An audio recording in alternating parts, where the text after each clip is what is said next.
Aksi meresahkan pengamen marah di Tulung Agung hingga pukul mobil gegara tak diberi uang. Kini diburu Satpol PP. Beredar di media sosial, aksi pengamen marah-marah karena tak diberi uang oleh pengendara mobil di Simpang 4 Jepun, Kabupaten Tulung Agung. Video tersebut diunggah salah satu pemilik akun @memomedsos pada Rabu 3 Mei.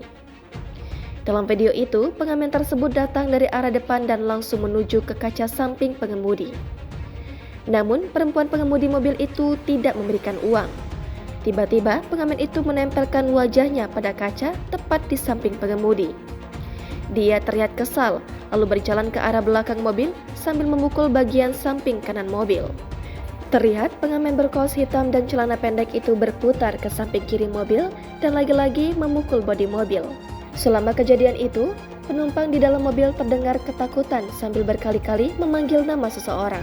Dikutip dari Kompas.com, Kabid Trantimbun Satpol PP Tulung Agung, Agung Setia Widodo, mengaku sudah menerima laporan dari korban. Video aksi pengamen itu juga sudah dikirimkan ke nomor pengaduan Satpol PP Tulung Agung. Personel telah diterjunkan ke Simpang 4 Jepun untuk mencari pengamen tersebut. Pihaknya juga meminta anggotanya mencari pengamen itu ke sejumlah simpang 4 lain. Namun, upaya pencarian di sejumlah lokasi mangkal para pengamen ini juga tidak membuahkan hasil. Pihaknya masih terus mencari pengamen yang dinilai meresahkan warga itu.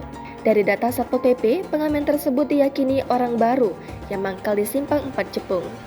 Sebab tidak ada anggota Satpol PP yang mengenalinya dan tidak masuk dalam data pengamen yang pernah ditangkap. Diakuinya, banyak pengamen yang silih berganti datang ke wilayah Kabupaten Tulung Agung.